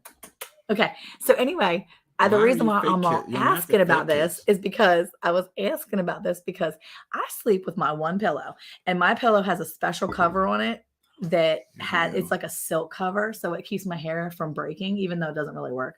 But it does work because my hair doesn't get as like crazy as it would. And then, Carmen says yes, that would take too much space. Stay focused. But then, I want to hear what you're going to say. But then Eric next to me, she is a godly submissive wife. So Eric next to me has like 1, 2. He's got like 5 pillows. I don't even know exactly how many. This man has all these pillows. So what happens is, I buy extra pillows. I cannot allow these fake stories to continue. You are like Abigail, the national are you in inquirer. Here? Abigail, if you're in here, would you please go count the number of pillows on the bed that are Dad's right now? That are on Dad's side of the bed. Make sure that you count what is actually mine. What constitutes? Do you have your name on your pillows? The ones that don't have Transformer sheets. Nope, not true. Smurf sheets. First of all, I don't put sheets on the pillow. You don't even know what it is. It's a pillowcase. Mine is a burgundy one that is all the way at the bottom of this stack. You do not sleep on just the burgundy one. Okay, let me talk. Your fortnight is over with. You don't know how math then, because it is not over with. Here's the thing. I know good and well Abigail did not walk in there and count my pillows. Okay, listen. Here's the thing. And I'll take a picture. And everybody out there, It'll be on our community page tomorrow. No, this is for all the men out there. All the ladies, just sit back for a second and let me talk to the men because they know what I'm talking about. This is so rude. Listen to me. You know, Nathan won't because he's got a good godly submissive. Nathan's going to know what I'm talking about. How many people out there that have kids and every time they get the sniffles, they get the cough, whatever it is, and somehow they wind up between mom and dad. That's how all those stupid pillows are in my bed. You think I want all them pillows in my bed? Well, when I came in to see you on Saturday morning, when I had gotten up a little earlier, and he doesn't ever sleep. He doesn't ever sleep in. He doesn't like to sleep in. So he doesn't ever sleep in ever. Well, too specific, Abigail. Yep. So I got up. Get out of my room, you creep. I got up earlier and I kind of went out of the bedroom and I let him sleep a little longer. And I went in to go to the bathroom or something. And as I'm walking in there, to go like creep in the bedroom, I look in and the man has like all the pillows collected from the kids apparently that are still in our bed. And he's like all propped up like a king, just laid out, sleeping full on, like sleeping like Andale, mouth open, head back, just sleeping. Now that I know that Andale sleeps like that, I'm going to have to think that you're like Andale then. The 23. Could you imagine Caleb getting in our bed being like, right, Mom? Hey, here's the thing. Ready? When you have 8 kids, there's always a baby that's got to get in between everybody. No, see, Nathan, these aren't their pillows. That's what I'm saying. They have their own pillows upstairs. How are they my pillows? They are not the children's pillows. They just have children's pillowcases because I only have so many adult pillowcases. I'm getting ready to go full on. I have a lot of pillowcases. I'm getting ready to go full on city mode up in here, and I'm going to grab every one of those, and I'm going to evict them. They will be out on the street corner. Do not. I buy those pillows so we have extra pillows. Oh. But you just have to keep them on the bed to keep them to sleep in. Oh, I see what's happening. I hope everybody's. This is all. I bought extra pillows. Recorded? No. I bought extra pillows so that we would have them when we have visitors to come. Well, then why are you going to try to put this on me? Because somehow they keep ending up on our bed, Eric, and you keep lounging in there like the king. He's like, I got a king size bed. I'm going to sleep like the king. That's another fine example. Let's step back again. Tiny Tim Posey, hey, how you Tim, doing? How are you? You came in just at the right time. Here's the thing. Ready? I have a king size bed. Do you know why I have a king size bed? No. The reason why is because I've always had to deal with kids when I couldn't afford a good sized bed. I had this young lady right here. Abigail says, no, all those pillows are really nice on the couch. There you go. See, that young lady right there, we found out good idea. At like 2 weeks old, maybe a little older. I'll give her a month. That this girl, Abigail, was so flexible. Her head was in the right position, but her feet somehow were up over her shoulders, hitting us in the face. That's how flexible this girl was. And, hey, Alicia, a queen size bed doesn't fit 3 people. I don't care how small the third one is. So when I was able to actually afford what I wanted, I got me a king size bed to get away from the kids. The best part is that last week, the 5-year-old had croup overnight. And so the first night I slept out on the couch. I didn't sleep, actually. I just stayed awake and binge watched Love is Blind, which is a Netflix show, which is pretty interesting, actually. So anyway, have you all watched any good Netflix or Hulu or any good shows? No, don't begin off the pillow. In the thing. She's a gymnast. She used to be a dancer. So yeah. But anyway, needless to say, thank you, Donna. Love you too. We love you too. So anyway, I slept out on the couch the first night, and then on Thursday night, I was just wiped. I was like, I can't. So last Thursday and last Friday, Ezekiel slept in our bed with us. And let me just tell you, I slept like on the edge of our bed, and I like drug the boy over all the way over towards me. I was like, don't kick Dad. In the middle of the night, he didn't kick Dad. He did not kick his dad.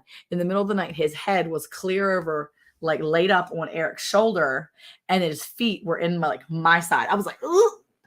He was sprawled completely out. So he was making it. We were an H. We were the letter H by the time we woke up, which was what I was saying every time I woke up. I was like, hey, get off of me. And I was grabbing his feet, trying to fix them. Oh, my word. So needless to say, I try really hard to keep the kids out of our bed, but when they're coughing or something, I need them. So we did have the pillows. All your pillows came in really handy on Thursday and Friday. Not pillows. Thursday and Friday last week. Apparently, they're the Criminal Minds pillow. I don't even know. There's some good TV watching pillows is what it is. But I thought it was funny last night because we were going in bed and I'm like throwing pillows down to the foot of the bed. Like, what's up with all your pillows, Eric? You're telling me I was trying to pull the covers up and I felt all this weight down by my feet and there were more pillows down It was there. your like 20 pillows that you have. Not my pillows. I'm not accepting. I have one pillow with a silky pillowcase. Oh, good I'm just grief. saying. This woman right here, though, I'm gonna tell you something. We got the king size bed so that we could spread out a little bit, right? Or if we needed a room for a third one in the bed, fine. Well, this woman over here, she spent too much time in prison. Okay, she sleeps literally on 2 feet of the bed. That's all she takes. Fine by me, but she just like lays there like a mummy and doesn't move. So whatever. I sleep solid, right there, solid. Do you? I do. And then until I hear the ducks, and then I wake right up. I'm just like, whoop! I hear ducks. Anybody ever seen that movie, My Cousin Vinny, when they went out into the middle of nowhere? Remember, it was supposed to be a nice, quiet sleep because it was the cabin out in the middle of the woods. And then the train came through. No, that was the town. They were out in the middle of the woods in the cabin. Oh yeah. That was where the owl started hooting. Yep. And then they had like, I don't know, the deer was wandering through or whatever. I mean, there was all kinds of stuff. That was funny. Yeah, Lisa, I only sleep that solid for about 2 or 3 hours at a time. And then I wake up. And then I sleep solid again. And then I wake up. But it's usually after like me like just waiting to sleep. I like fall asleep real hard from like 1 to 3. And then from like 5 to 8 or 5 to 6. Eric never gets to snore at night. Yeah. He gets plenty of snores. We gotta have this guy on the channel. He got plenty of snores in. We gotta bring him in.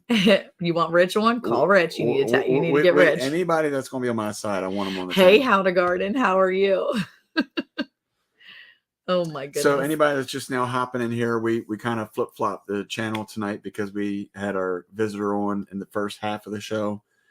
So if you usually come to the end of the show because you're looking for the special guests, they're gone. Sorry to disappoint. You're going to have to deal with us or just leave, I guess. Roll out.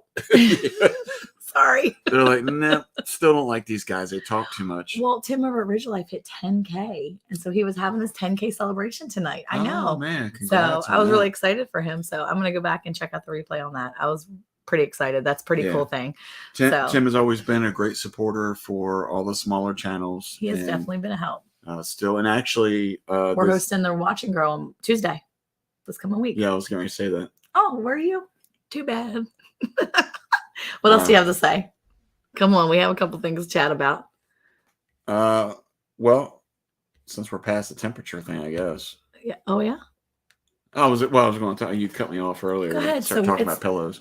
Well, no, I was just going to talk about temperatures because we're at a weird time right now because we went from 30 degrees today. In Dallas we hit 81, and so you get outside and you're like temperature clock, if I can call it that, in your head. You're like, I should have a garden in place. I should be working, right?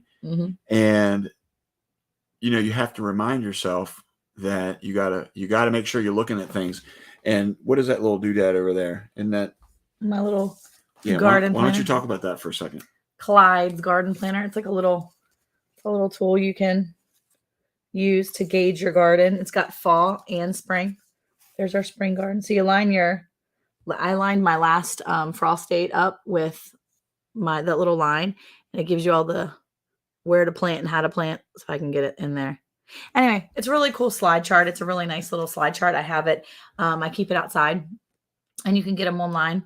I actually bought a few of them, and I love it because he is a Christian man, and I really like to support other Christian-owned companies, and I thought it was really cool. And small business. And so anyway, but it's Clyde's Garden Planner. It's really awesome because it's really general, but it's detailed. It's very detailed. So you can go and get it, and it's made in the USA, and you can go get it on the internet at Clyde's. You just type in Clyde's Garden Planner. Plus it also has scripture on it. It's just really neat overall. So I really love it. Yeah. So yes, it is, Rich. It's the infamous Clyde slide. Hey, eco neighbor, how are you, mister? So yeah, this is one of the cool things about this last year was we were able to. That's cool. I'm going to have to go back and look for that, Dawn. That's awesome. He just seems so awesome, like genuine. When I was watching his video on his page, when I was watching that, I was just like, wow, that's amazing. So I'm sorry. I just saw that. That's pretty awesome. Oh, wow. Well, I'll talk about that in a second. Yeah. That's pretty cool. So this was something that Monica got a few of last year and was able to bless some folks. And so the really cool thing about this is they're not too terribly expensive. Nope. They're very, very easy to use. It would be great if you're mentoring people to try to help them know when to plant and what works where. And I think that, I mean, he's even got a little guide down at the bottom for like green check marks and, you know, all that sort of stuff. So you can actually have them personalized. Excuse me, I'm yawning. Did you can just, have. did you I just did off yawn? camera. I did it off camera. You can actually have them personalized. But the cool part is that you can actually add a little stamp. Like if you have a little stamp or something, you got a little label right there. So if you wanted to advertise your business or whatever, kind of cool. Yeah, I yawned. I was tired. So on one of our last videos, I don't know if anybody had a chance to see it, but Monica decided to burp on camera. I didn't decide. That wasn't a decision I actively made. That was something that happened accidentally. Yeah, I don't know. I don't even know what to say about that. Hey, Tina Ladybug, how are you? Anyway, sorry, my hair's might drive me nuts tonight. So it's getting me. See, it's crazy. I need to get my hair done. So you gotta stop burping and yawning on the camera. Stop fixing my hair because it's really making me nuts. I see like a stray hair on this camera. Oh my gosh. Anyway, Andy was asking, how do you order that? You can just go on to. I would just say Google Clyde's garden planner. And it's literally going to come up. I was looking for the address on here. Here it is. I'll put the website in the description real quick. I'll put the website in here so you can click on it. So let me do that real quick. Yeah. So this will be. So you can talk real quick, Eric. Wow, I get a chance to talk again, guys. Go for it. Hurry up. Okay, I gotta hurry because she types fast. Yes, I do. So anyway, yeah. So great gift. The piece that Monica put up just a moment ago about Jesus Loving Homesteader is only 10 away from 1,000. Hey, 1,000 is a pretty important and pretty important. Here it is, right here. Number. It's a good milestone. And so if you haven't had a chance to check them out, go on over there. And I never say it's a like for like type thing, but if it interests you, go over there, check them out. They're very smart. And here's one of the things that Monica and I were talking about on our last couple of videos. 2 videos ago, we had one that went really well, and we had about 2,600 views on it, which is really good for us. And one of the things that was talked about in the video was about, people kind of looked at the fact that we are capable of growing our foods and stuff like that because of where we live. And so we put a part 2 to the video in order to kind of touch on some of those questions or comments that were made.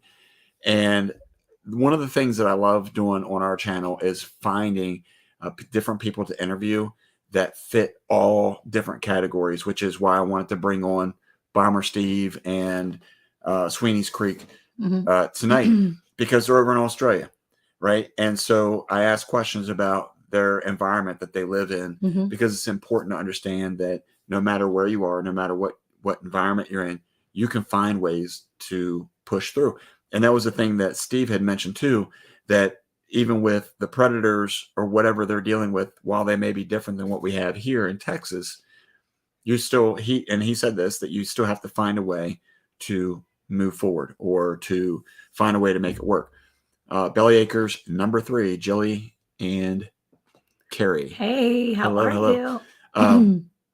And so the reason why I bring that up is because Jesus Loving Homesteader is one of those people that I always like to reference back to.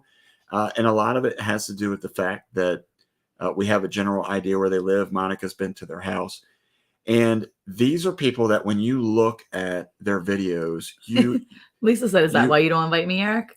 You're so rude. You would think that they have this huge piece of property. And when we interviewed them on one of the lives, they kind of chuckled at us because they said, we don't really have that much property. But the reason why I love watching them is because they've learned how to maximize their space. And that's what it's about, is when you're looking to grow food, don't let things be a barrier to you and just call it quits. You should be looking at whatever you have and find a way to make it work. One of the things that helped me think outside the box like that was having so many kids, especially back in Maryland. We live in a townhouse, and we had 7 kids. And so people that were in our community would always ask us, like, how do you even have room for 7 people? And the thing was that somewhere along the line, Monica found this woman online that, this was before we were like big YouTube type people, but found a woman that maximized every corner in their house, maximized the walls, everything. There was no such thing as we didn't use that space because it's up on the top side of the wall. They learned to maximize, just like back here. Just like back here. This is a shoe rack holder for it's a shoe rack. Shoe rack / holder for all kinds of school supplies. Yeah, it's all organized with pencils and crayons and markers and erasers and all that stuff. Yeah. So, Matt Akers. That's something that you look at and you're like, oh yeah, of course. But thinking about how to make desks out of your wall or how to hang things from up above. And so we did that with our kids and the shelves and things like that. And so it made you think outside the box. And so getting back to my point with Jesus Loving Homesteader is the fact that they have learned how to maximize a smaller yard. And smaller, again, it's relative because what is small? Oh my gosh, it's gigantic compared to where we came from in Maryland. I'll put it that way. Yeah. So awesome. They have a great amount of space. Yeah. So look here. She just commented. She said, that's so true. We are in a 1,300 square foot house with 8 people during the year and 10 in the summer. Okay. So maybe while you're in here, Carmen, maybe give us an idea what your backyard looks like, because what we're trying to say in this part 2 video is, even if you're in a condo, even if you're in an apartment, if you have a balcony, if you have windows, if you have, these different means, you have the capability of growing stuff. You may not be able to grow it at the scale you want. Yeah. But you can grow stuff. Yep. Yeah. She's really close to getting her 1,000. So just awesome. Somebody just posted that they have, let's see. She just said 6 now is what? 6. She's 6 away as of right now. Yeah, that's pretty cool. So if you haven't had a chance, get on over there, check them out. We love to support people in here. If anybody else has got some milestones while we're in here chit-chatting. She used to hang her kids on hooks. Country mom might be hanging her kids on hooks on the wall, keeping things tidy. She'd be like, boys, get on your hook right now. Mama needs to clean up. Get where y'all belong. There you go. This is somebody. Don't believe the hype, Eric. This is somebody who has seen the video. So appreciate your support. We appreciate all of your guys' support also. Yeah, we do. Every week coming in here, we run really good numbers, and I really, really appreciate that. We cannot do that with you guys without you guys. And with also all the mods, please, you can stop putting out links unless somebody new pops in here. Yeah, don't worry about that. I can put it up if somebody new pops in. But yeah, it's super excited. Oh yeah, Hat Creek says you can get those vertical growing things at the Dollar Tree too. And Belly Acres 3 needs 3 more, 5 more to make it to 100. That's awesome. Yeah, and that's okay. I wanted to put this back up real quick. We'll leave that up so that everybody can see it. But yeah, and see, that's the thing. I think a lot of people that are in here would agree with what we're saying, and a lot of people would understand that what we're trying to say. But it's really about trying to help people. To me, it's helping people who have helped us, who have helped others, but trying to give it back to other people. Yeah. I feel like that's one of those things, you get to a certain milestone. You're like, come on, I'm so close to the next one. And it's just exciting. We're going to get our front yard orchard started next year. Ooh, I'm excited. Don't forget to reach out to us because my brother-in-law is really good with the trees and stuff. Barry. Just hit 500. Awesome. Yes. Very cool. Hey, plug it away. It's cool. Yeah. What else we got in here? Heather Lynn's so close to 100. Get it, girl. That's awesome. Awesome. Very cool. I killed my radishes though. Radishes. Oh yeah. Well, I almost killed my tomatoes, my little tomato sprouts I had in there. My seedlings. Let's talk about it. How can you believe someone stuffing his face at the time? It's true, but That's why Monica was burping. 730 away from 1,000. No, 307. 307. I said it backwards. 370. Oh, no. Wait. I said 730. Oh, they're coming along pretty fast. Yeah, they are. Well, they're very likable. Very likable. It's the hats. Mm-hmm. You know what I had thought about this? No, it's not. It's their really fun attitudes. Do you think that they're allowed to talk? Like, is Ryan allowed to talk? Or should I say Chris? Oh, nice, Heather. Yay. She's going to be on Danny's Guest in her live next Wednesday. That's awesome. Yep. So do I think that... wait, would you say Chris? I was going to say, yeah. No, Matt Aker isn't Chris. Oh, well, I thought you liked to call him Chris. I do because because we have friends, Jamie and Chris. It's Jamie and Ryan. Stop messing me up because now I know it's Ryan and I'm going to call him Chris again if you don't keep. But I thought of a new I thought of a nickname for Jamie. What? Roadrunner. Roadrunner. You know my why? word. You know why? Because she's faster than the coyote. Yes. There you go, Jamie. AKA Roadrunner. Oh, hey, no. If anybody doesn't know it yet, Jamie outran some coyotes. Oh, that is the best. Maybe she can do some videos about that. There you go. Look, Andale there. Oh, Andale. Oh, 39 away from 1,000. Excuse me, Andale. That's awesome. Oh, my goodness. Yeah, we love Matt Akers, too. She's awesome. Look, she said, I know that's right. Oh, my goodness. Oh, my goodness. You sure do. Everybody deserves subs. I think that the best part is, getting your... Look, there you go. 70 away from the community tab. I just went back over to them. I know I was subscribed to them and I had to resub just now. Yeah. Well, stupid. Look, hey, sometimes it happens, right? I wish that I could triple subscribe. I wish too. Yeah. Go check out Andale. Hey, look, if you're in here and you see a channel that's chatting in the chat, go check them out because it might be something you enjoy. I'm a big advocate for making sure you don't just sub to a channel just because. Don't do it because we said. Don't do it because they're in there and you whatever. Do it because you actually feel like you're going to watch their content and pour into them that way, or they're interesting to you. Support them. Sure, you can, but if you just subscribe and then you don't actually watch their stuff, you're going to have that you're going to have that like for a little bit of time, but you're not really going to give them as much value because you're... I don't know. I mean, you can sub, but... Agree to disagree. What? No, that's not a thing. What, we can't disagree? We can't agree to disagree. Not on that. Why? Because it doesn't... If you're supporting somebody just because... Maybe the channel isn't like your fave, but you like the person. Can you not just support them? What's wrong with you? You can, but you can't because then if you don't watch it, they'll take you away again.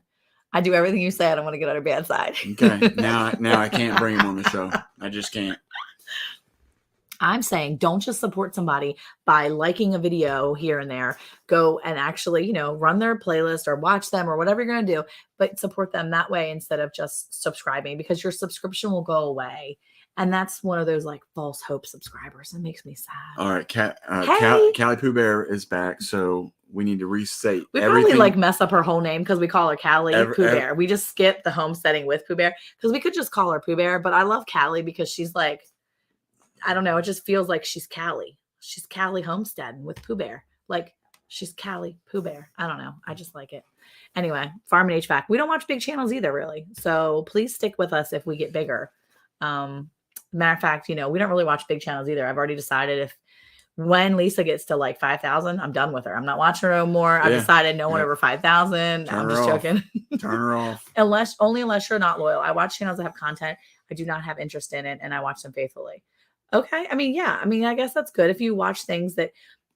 I guess there's some things about being loyal, but I think sometimes you just lose you lose the subs, don't you? You have to watch a few videos and comments in order for the sub to stick. But see, like I've watched y'all's channel, and then the sub is gone again. They unsubbed me to Yogi Hollow Farms, and I literally watch them all the time. Bye, Color Drop. Thank you for coming by. She's saying hi. Oh, I thought she said no. She was here earlier. Tired week, very busy. Hope you're all. I thought she was here earlier. Oh, I thought she was leaving. Sorry, I take it back. My bye.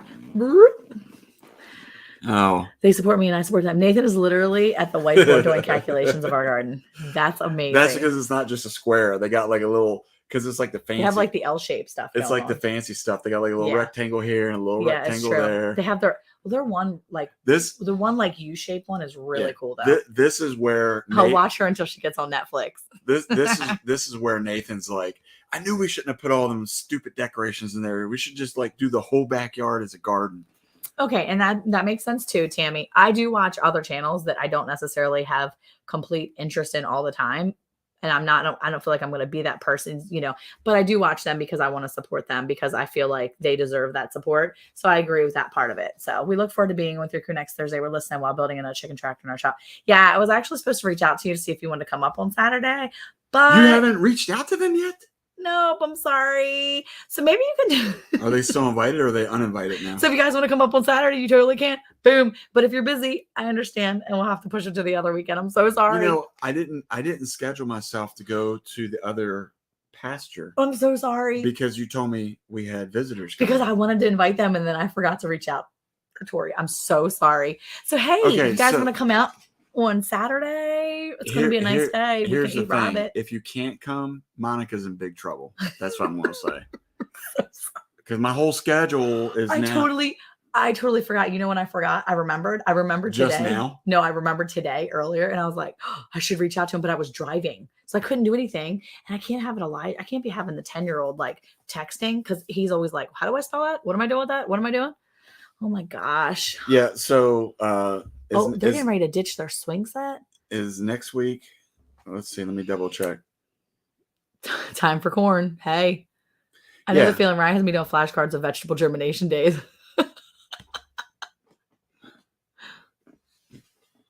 Read it out. Whoa, where are the naked gardens? Okay, wait. Bullfrog's Backyard Home says, when you look up the rules about subs, it says they really don't take away subs from when I read, but I feel like they do. Some shady stuff with taking away. They really do, because again, I know I was subscribed to like Yogi Hollow and I watched her and stuff, and all of a sudden I had to resubscribe, and this was like literally 2 months ago. So I don't know. Okay. Where are the naked gardeners? Probably at their house right now. They are naked gardeners. Yes, they're they are organically naked. They are naked, and they will be here next week. So go tell all your friends. There's going to be naked gardeners on Monica and Eric's channel. Yeah. Okay, so seriously, we can go over this now. Anytime you want. She's trying to build a chicken tractor. Just DM me and I'll watch for it. I'm so sorry. I'm such a slacker. She's a slacker. Oh, so awful. Sometimes trolls or other countries sub for one day. And that could be it too. But I feel like I know that I have been. We can do this Saturday night. Okay, come this Saturday. Okay, we can't talk about this right now. Okay. Let's do a Vegas meetup. Oh, that would be so fun. I don't know. I don't do Vegas. I mean, I'm not interested in Vegas. We can do below Vegas. I don't want to go to Vegas. Vegas is one of those places that have never. What? Oh. What she said? She was talking about the swing set coming up there. Girl, these men, he's over here asking me to do mental math. I'm sweating. Don't remember the pressure. Mom, check your text. Oh, no. What's happening? What's going on? Yes, Abigail, we do. It's in here in a box. Geesh Louise. Hi, Jeannie. How are you? We garden only on roughly 2,000 square foot. I couldn't tell all the proper measurements, but it was close enough. We're past that now. We don't care. You're so mean. He's like, we do care. I'm kidding. What about a cruise? No, girl. You're not getting me on a giant boat. I've seen them wreck. I watched the Titanic. I saw the other one with the cruise ship that hit a rock up in Italy a couple years ago. No. I will not be getting on a cruise. But y'all can meet. We can meet some halfway though. And not to mention California, not the best place because it's going to drop into the ocean sometime. So if you come in a little bit, I don't do Vegas really, but you just we'll come around the area. Hey, just real quick, why did he have a large presence in North Korea? I don't know. Wait, Lisa might know because she said, OMG. Wait. A sub mile around the okay. Yeah, see, that's the thing too. You're gonna want to be here for them because he's really smart with those YouTube things. Yeah. Like he's really smart about that too. If you want a good live that's gonna have good content for once, come back next Thursday. Wait, it was good content earlier. Well, yeah, but normally when Bomber Steve is here. We're just here talking. Goofing. The swing set's on the payroll and needs to get cut. Gone. We have a swing out front now. It is awesome. The kids love it. Get it gone. We have swings on every trees now. Every trees. Yeah. Girls in the Navy for 8 years. Oh, that's pretty cool. There you go. That's awesome. Thank you for his services. I'm on Vegas and look, see, Rich can go to Vegas and he'll go either on a cruise. I'm not doing a cruise. Hey Jake, how's it going? What's going on? Mr. MIA. He usually goes down the rabbit hole on Wednesday nights and I miss it. He hasn't been on. I reached out to him. I know, I've been missing it. What is it? Kim Jong-un loves my chickens. That's weird. So you must have had some serious trolls on your Movie time with Old Sweets and interview with chickens. I love his chickens. I think they're awesome.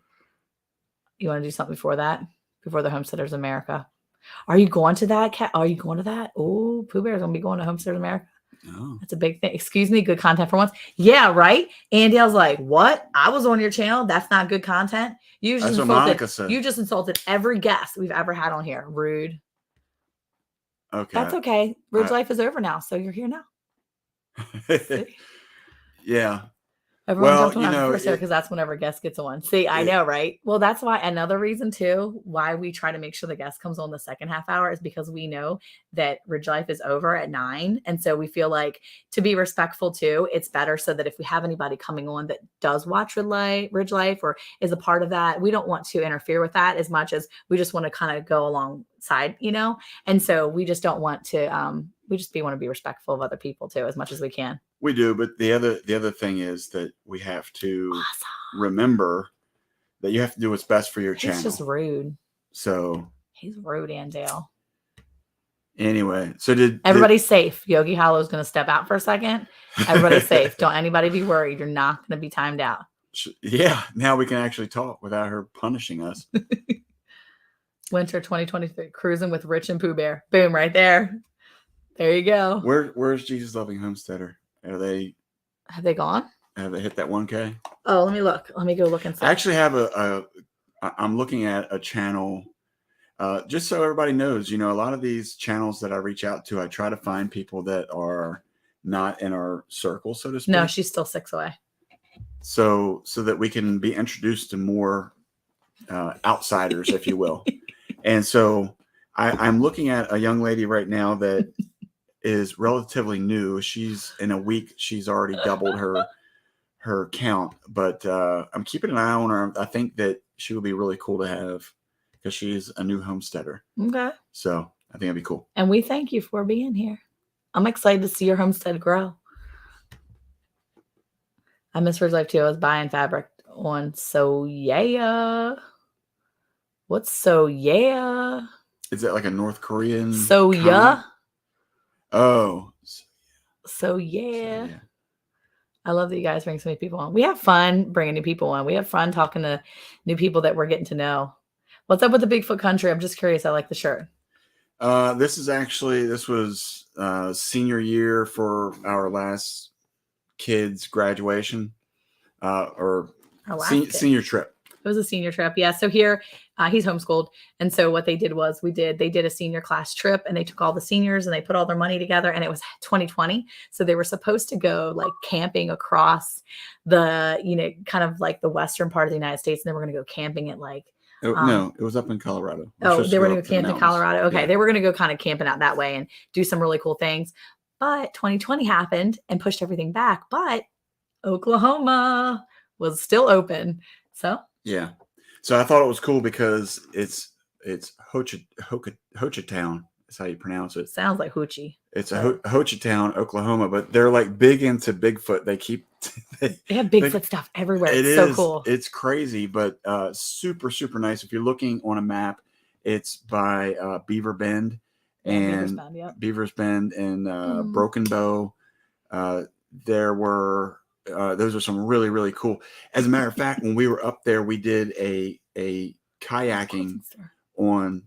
It was like white. It was like very light white water kayaking, and we pulled off to the side, and we saw one of those. I don't know if it's granite or some sort of. It's some sort of stone, but it was about 4 feet tall, and it was just a square shape. And it had a number on it. And then when I went up, and it was kind of hidden in all the trees, and it was way off the beaten path. Yeah. And it said that was part of the original Trail of Tears. Yeah, which, that's pretty cool. For people who don't know, that was the trail that the Indians, like the Cherokee and stuff that were over on the East Coast, were taken over into some of the reservations. Yeah. And so I thought it was kind of sad that it was like way back up in the woods, and that it wasn't really recognized anymore. But I thought that it was pretty cool that we discovered it back there. So that was pretty cool. So that's a big place down here in the north part of Texas to go up into Oklahoma for a Broken Bow and Beaver's Bend and some mining history and things like that. It's very interesting.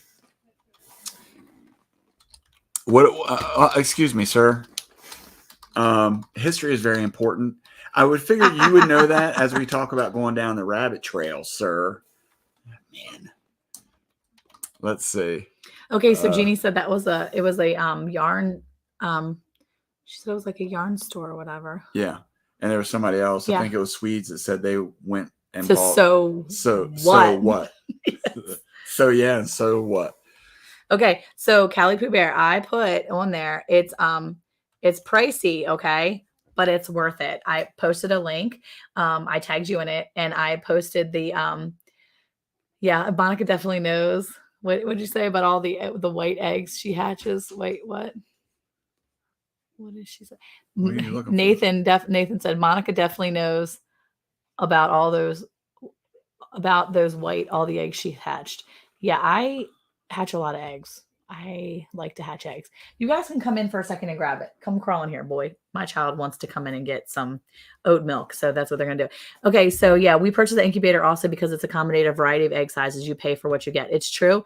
Oh, about the incubators after all that. Yeah. So no, right here. No. Right there, box. So, what we did was we bought that incubator because it does, work for a lot of different eggs, and we really like it. You can work it for quail, goose, turkey, duck, and I like that idea because our turkeys just started laying eggs. I'm so excited.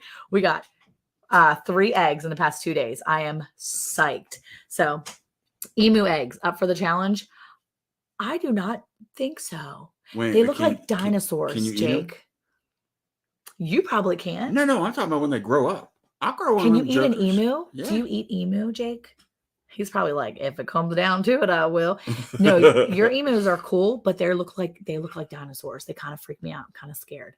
Hey, how are you? Leanne, we've been waiting for you all night. Now we gotta go. It's time to leave. We gotta go. Like 10 minutes. She came on. She's like, they only have 9 minutes. I'm gonna go hop in there real quick. Oh, look, somebody said, oh boy, trouble's here. Yeah, look, Freddie said, oh boy, trouble's here. Oh my goodness. Yes, you can eat emu eggs, or you can eat emu. If I can eat snake, I can eat emu. Well, I guess so. That's true. I don't know why I've been asking you that if you could eat it, because I figured you'd be like, yes. Jake's got some secret recipe for leaves. He's like, you can eat leaves too. If you put them and you crinkle them up and you boil them in you have to boil them in hot sauce. Only thing Jake eats is if you put them in hot sauce. His cowboy candy. He's going to take the emu and slather it in the cowboy candy. The problem is you put Jake's cowboy candy on anything, immediately what you put it on, that meat just immediately cooks. Yeah. Just cooks. He don't even need heat. Yeah. The heat is in the cowboy candy. Yeah. Pour the cowboy candy on your raw meat. Yeah. Boom. Done. Cooked. Done. That's how hot his cowboy candy is. Fallen Arkansas veteran. How are you, sir? Hey, how are you? Okay, because I have bought 46 and now I have my rooster, so we don't want to buy any more other than meat birds. Yeah, girl. I mean, look, I'm telling you what, that incubator is a good incubator, and it's dealt with me. So seriously, in the South, you can eat anything. Nathan said that's too much. Ooh, Jake had some steaks tonight. I heard that quails are loud. Is that true? Okay, so we don't have loud quails, but I was just talking to somebody the other day that said that quails are loud. Who was it that said quails are loud? That was MT Homesteader. MT Homestead said their quails are loud. Our quails aren't loud. Our quail are pretty quiet. They're chill. They're actually out with our rabbits in the barn, so we keep everything up out of the weather and up off the ground. Mm-hmm. Now, they haven't laid eggs, so... they did it first, and then they stopped. So we're about to eat them. Because I was going to hatch their eggs. So go back up there for a second on the steak thing. I had bland steaks tonight. Well, you might want to put some seasoning on it, buddy. Yeah. Wah, wah, wah. No, quails are not bad or loud. They do crow, though. Yeah. See, I haven't really had that problem. We're actually going to do... yes, she is. So I'm going to go back to the comment that I made earlier about our videos, last 2 that have been about the hype and the food and things like that. Yeah. Monica had suggested doing a video about... See, I think it just depends. About animals that you can grow in your house. Yeah. What do you guys think out there? Is that something that you'd be interested in seeing? Because obviously, for people who... Oh, Oh, that's awesome. I'm glad he likes them. Obviously, for people who don't live on larger pieces of property, thank you, Lisa, for all your help. Appreciate you. See ya. Life with Belinda and Chuck. Hello. Hey. Yeah, see, they're laying all year. We must have defective ones. We got ours from Jake. We need to go see if there's a warranty on them bad boys. We could trade them in. They'll start laying when we get back to his house. Yeah. But what do you guys think? Is that something that you would be interested in seeing, as animals that you can grow in your house for food purposes? Oh, my goodness. That's the question. Oh, yay, Leanne. Good job. Yay. Awesome job, Leanne. That's great. That's awesome. Oh, my goodness. That's cool. That's really cool. Well, yeah. Well, yeah, hopefully we can do a good video to, he said, wait, what did he say? Yep, send them to the frying pan. I got more. Wait, Jillian Carey say, I want to grow a Bigfoot, know where I can get eggs. Probably in Oklahoma. I'm sure Jake has one somewhere. Jake probably does have it. He just hasn't told anybody yet. He's waiting because Anne's going to incubate the eggs and then grow a couple more. And then he's going to be like, hey, everybody. Anne's an incubator too. She likes to incubate the eggs like I do. I have to watch your video. I can't think too many. My birds poop too much to have them inside. They don't have that many diapers. Oh my gosh. Yeah, no. Well, I think it would be interesting to see the animals that you could have inside that would be quiet enough that you could keep them and not stir up or noise or attention and nasty. Bring attention. Yeah. We want to try to avoid the attention so that if things do get a little sketch and people are looking for food because they're running out quickly and you're not necessarily wanting to share all of your food and you want to share it the way you want to share it, then I would.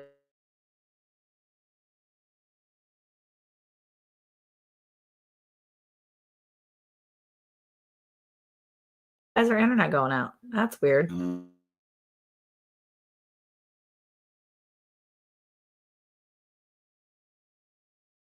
It's okay. It's okay. Let me.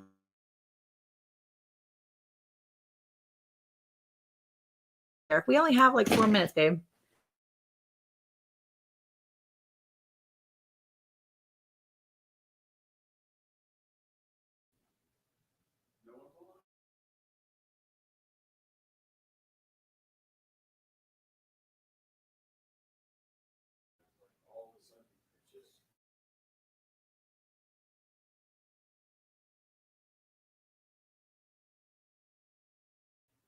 I'm going to say we're probably going to go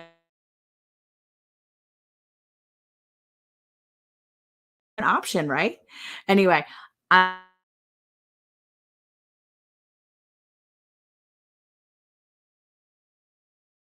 log off. We're only 3 minutes anyway, so. Okay.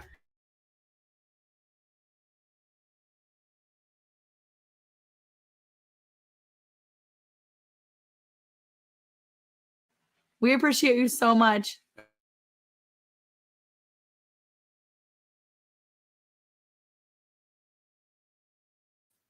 Bye. Peace.